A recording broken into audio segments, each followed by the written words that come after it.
네, 오늘은 우리 시장이 이제 거의 일주일 만에 개장하면서 종목별로 상당한 명암이 있습니다. 반도체, 원전, 전력 이런 쪽이 아무래도 충격을 받으면서 많이 밀리고요. 그런가 하면 소프트웨어, 또 조선, 금융 이런 쪽이 강합니다. 종목 발견해 보겠습니다. 이정호 해온솔루션 팀장 전화로 오늘은 만나겠습니다. 팀장님 안녕하세요. 네, 안녕하세요. 네. 그 AI와 관련된 충격들이 있기 때문에요. 아마 그런 기업들을 좀 얘기해 주시리라고 생각되고요. 오늘 첫 번째 종목은요? 네, 첫 번째 종목은요, SK하이닉스라는 종목에 대해서 말씀해 드릴게요. 이 종목은 다 알다시피, 어떻게 보면은 우리 시장 연휴 동안에 참 잠잠하게 있었는데 미국 증시에서는 딥시크라는 쇼크가 발생을 했습니다. 그거에 따라서 엔비디아도 급락이 나왔던 부분이 있었지만 어느 정도 반등하는 모습에는 나와주면서 좀 시장에 안도감을 만들어준다라고 했었는데 오늘 우리 장에서는 SK하이닉스가 급락이 되면서 어떻게 보면 시장 참여자분들이 팔아야 돼 말아야 돼 이런 부분들에 대해서 되게 많이 걱정을 하실 거다라고 생각이 들고 있어요. 하지만 제가 생각했을 때는 AI 시대가 끝났다라고 저는 생각이 안 들고 있습니다.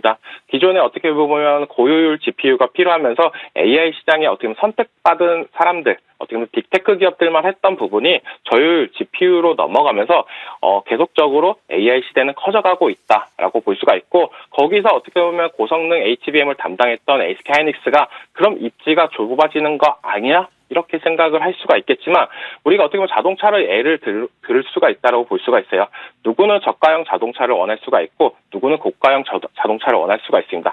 그만큼 시장이 더욱더 확장이 된다는 거는 어떻게 보면 고효율 고제품 이런 제품을 팔고 있는 회사들이 더욱더 가치가 부각이 될 확률이 높다라고 생각이 들고 있어요. 어떻게 보면 딥시크를 사용하다가 더 고효율 AI 기능을 사용하고 싶은 분들, 그런 분들이 더욱더 많아질 수도 있는 부분이기 때문에 저는 AI 시대가 끝나지 않은 이상 SK하이닉스는 계속적으로 갈 가능성이 높다라고 생각이 들고 있고 지금 오늘 같은 장에서는 어떻게 보면 신규 매수 관점으로는 충분히 매수가 가능하다라고 말씀을 해드리고 싶어요. 보유자 입장에서는 이거를 팔아야 돼 말아야 돼 이런 걸 이렇게 보지 마시고 저는 어떻게 보면 보유자 관점에서도 보유를 말씀해드리고 싶습니다. 예, SK하이닉스가 아무래도 이제 엔비디아하고 연관이 크기 때문에요. 오늘 이제 급락이 일단 나오고 있는 거고요. 네, 다음 종목은요? 네, 다음 종목은 칩셋 미디어라는 종목인데요.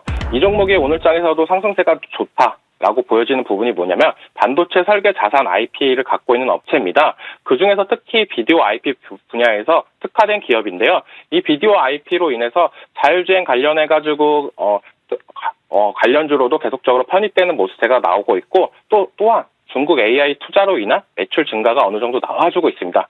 그렇기 때문에 어떻게 보면 지금 오늘 같은 장에서도 어떻게 보면 가장 매력적인 종목이 될 수 있지 않을까. 왜냐하면 테슬라 같은 경우에는 실적이 어느 정도 부진하게 나왔지만 로보택시 관련해가지고 이번 연도에 다 완성을 하겠다. 이런 강한 의지를 보여주면서 완전 자율주행 관련해가지고 기대감을 충분히 만들어줬다라고 생각이 들고 있어요. 그래서 자율주행 관련주들 오늘 장에서도 어느 정도 상승세가 나와주고 있고 그리고 딥시크 관련해가지고 어떻게 보면 수혜를 볼 수 있는 종목들, 어떻게 소프트웨어 종목들 쪽으로 수급세가 들어와주고 있다. 그중에서 어떻게 보면 칩셋 미디어가 어떻게 보면 그런 부분에 있어서 적합한 종목이 되지 않을까라고 생각이 들고 있는데 이런 종목들은 조금 단기적으로 좀 잘 지켜봐야 된다라고 먼저 말씀을 해드리고 싶습니다.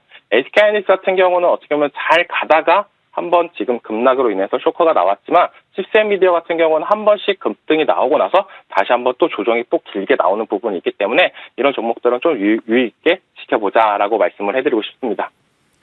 예, AI 하드웨어는 흔들하지만 소프트웨어는 다시 주목을 받고 있는 거죠. 칩셋 미디어 말씀하셨고요. 오늘은 특징주가 한 종목 더 있군요. 다음은요? 네, 다음은요. 네이버라는 종목에 대해서 말씀을 해드리고 싶어요. 미국도 하고 중국도 했어. 그러면 우리나라도 해야 되는 거 아니야? 라고 생각을 할 수가 있습니다. 그중에서 어떻게 보면은 우리나라 대표적으로 소프트 강국 IT 기업인 네이버가 좀 눈에 띄게 가능성 있지 않나라고 생각하는 부분이 기존에는 어떻게 보면은 GPU가 비쌌습니다. 엔비디아에서 들어오려고 한다면 최신의 GPU만 사용해서 AI가 가동이 되는 줄 알았는데 딥시크로 인해서 저효율의 GPU도 된다라고 본다라고 하면 네이버 같은 경우도 충분히 우리도 AI 관련해가지고 소프트웨어를 만들 수 있는 기대감이 생길 수 있다라고 생각이 들고 있어요. 그렇기 때문에 오늘 장에서도 네이버, 카카오들이 강세를 보여주고 있는 부분이 그런 부분이 되지 않을까라고 생각이 들고 있고, 다른 종목에 비해서 정말 못 갔던 종목이다라고 생각이 들고 있어요. 그렇기 때문에 어떻게 본다면 AI와 다시 한번 겹쳐진다라고 한다면 이 네이버, 카카오 시대가 다시 한번 오지 않을까라는 기대감도 있다라고 말씀을 해드리고 싶습니다. 네, 딥시크에 따른 시장의 이제 변화들을 빨리 잡아야 되는데 AI의 추세는 살아있다고 말씀하셨고 동의하지만 변동성 자체는 뭐 상당히 있는 흐름들입니다. 오늘 종목 발견 이정호 해원솔루션 팀장 함께했습니다. 고맙습니다. 네, 감사합니다.